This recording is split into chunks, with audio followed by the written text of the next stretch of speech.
Meanwhile, Florida Governor Ron DeSantis, hearing all that and probably knew it already, joins us live from the Emergency Management Headquarters in Tallahassee. Governor, you've been there quite often. What's the greatest challenge with Milton as opposed to Helene or others you've had to deal with over the last 7 years? Well, I think as Janice mentioned, this is tracking very close to that Tampa Bay area. I would note that anyone on the western peninsula of Florida, just wherever that eye wall is scheduled to go across now on these cones, that can shift. I think right now they have it just south of Tampa Bay in Manatee County. It could shift further north, and it could shift further south in terms of having the most immediate impacts. But that Tampa Bay area is very low-lying. Pinellas County, where I grew up, is surrounded by water. It's a peninsula. It is just vulnerable to storm surge generally. This is a storm that's going to be hitting sometime Wednesday night, early Thursday morning. The water is already going to be high with the tide. So that's a huge, huge concern. Now, it had gotten up to 180 mile an hour when it was going towards the Yucatan Peninsula and the Gulf of Mexico. That is an incredibly powerful storm. It has weakened since then. It may strengthen today. The forecasts are that it will make landfall weaker than it is today. Let's pray that that's the case. The surge is going to be a big enough problem, and hopefully the winds are manageable. Most of the buildings in Florida are going to be able to handle a Category 3 storm. So there's a lot going on. And oh, by the way, we just had a Category 4 storm impact a lot of people up the west coast of Florida. One of the issues that we saw in places like the Pinellas County beaches and Manatee County beaches was there was a lot of debris. And these local governments have to pick it up. They have contractors that do it, but it wasn't being done fast enough.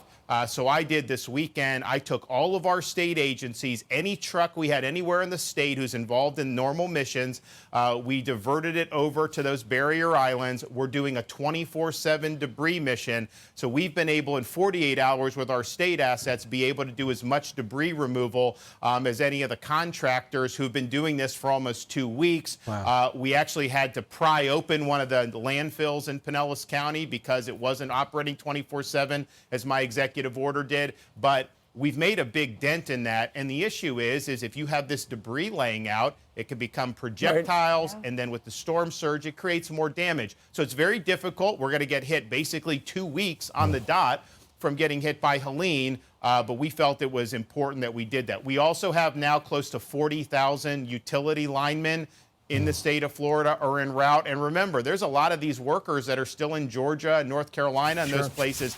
We've had to bring them in all the way from California. So they're going to be ready to do the power restoration mission. And then we'll have 8,000 Florida National Guard when the storm hits. All our urban search and rescue, our Florida State Guard, Fish and Wildlife, all that will be there, ready to go. So we're prepared for this. This is not easy. I think it's been very taxing on our citizens to have to go through this. Just as you're starting to pick up the pieces from Helene, now you see another monster storm bearing down. But we'll get through this. I think the important thing today is you still have time to execute your plan. You do not have to get on the interstate and drive hundreds of miles. There are shelters open all throughout the state of Florida. In your county, there's shelters that are in higher ground and that are hurricane-proof. So if you don't want to get on the interstate, you don't have to. And there's a wide variety of options. So if you are in one of those surge-prone areas, take action now. We have all day today. As we get into tomorrow, you're going to start seeing effects most likely in Wednesday afternoon. And in fact, Governor, I was down in Florida yesterday, and I know that a lot of the stores are running out of water. The gas stations are running low on gas. A lot of people who were impacted by Helene actually lost their cars. And so there are lines out the door at car rental places for people trying to get out. And as well, you've got your emergency services people, and the cops are going door to door in these A-zone evacuation areas, saying you've got to get out. Because once this storm hits, you guys are not going to be able to go and save them. They've got to save themselves by getting out now, right? Yeah, and so on the transportation, because you raise a good point, the counties are providing transportation for folks that don't have it. And then the state has entered into an agreement with Uber. So if you need a ride to a shelter, you can go on Uber. There's a awesome. code for Milton relief. And so take advantage of that. Absolutely. And you should do that. But yes, you run from the water and you hide from the wind. If we end up with a Category 3 storm, most of the places in Florida, particularly with our building codes, if you hunker down, in and of itself, you'll probably be okay. But the water, you just can't contend with Mother Nature. If you have 10 feet of that surging in, it is incredibly destructive. It is not something that you want to mess with. So there are options for you. You have time to be able to do it. And make sure that you are safe in your family. And oh, by the way, the pets too. All counties and shelters, they have at least one pet-friendly shelter. We've actually evacuated some of the pet shelters where you've had abandoned pets. We've moved them to safer shelters in other parts of the state. So there's contingencies for all this stuff. We're going to have damage. People are going to lose homes. We're going to have businesses. We're going to have destruction of infrastructure. But we can fix all that. You guys can't fix if you decide to stay in 10 feet of storm surge and you die. You've mastered the process there. Everybody gives you credit for it because, you guys do such a great job with handling this. But we're learning that FEMA now is reporting that there's a severe shortage of disaster workers. This is also coming with, they're saying they're going to need more money. They may run out of money in November. So what are your thoughts on that? And are you guys set in Florida to be able to cover your people, even if FEMA won't have the money?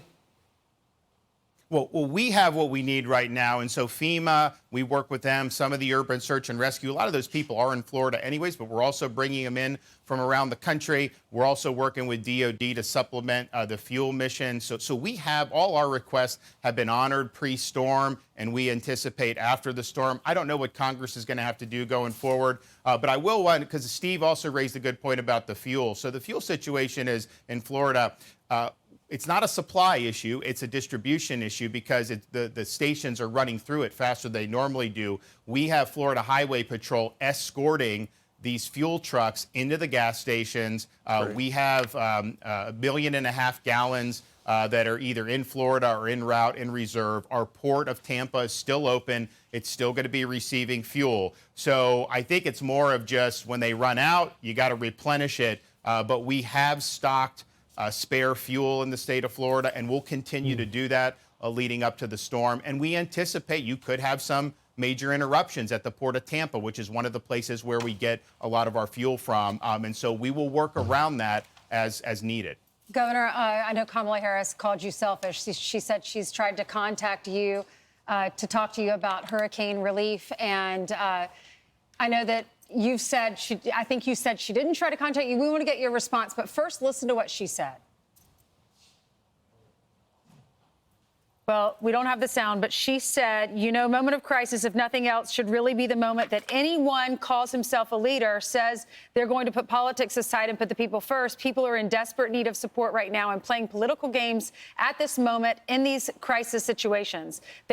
These are the height of emergency situations. It's just utterly irresponsible, and it's selfish, and it's about political gamemanship. What's your response?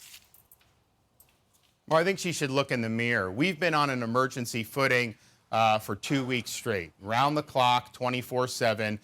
We've been working, my office, our Division of Emergency Management, helping people prepare for Hurricane Helene, helping effectuate rescues of people after Hurricane Helene, helping people pick up the pieces of their lives after Helene, and then have to also turn around and prepare for major impacts and maybe even more impacts from Hurricane Milton, be able to have rescue personnel ready to help people, and then, of course, help with the power restoration, all these things to do. So that's been my sole focus. My focus has not been on dealing with Kamala Harris. I saw the news report. I didn't know she tried to contact me. But I'd also say it's not about you, Kamala. Right. It's about the people of Florida. My focus is exactly where it should be. And I can tell you this.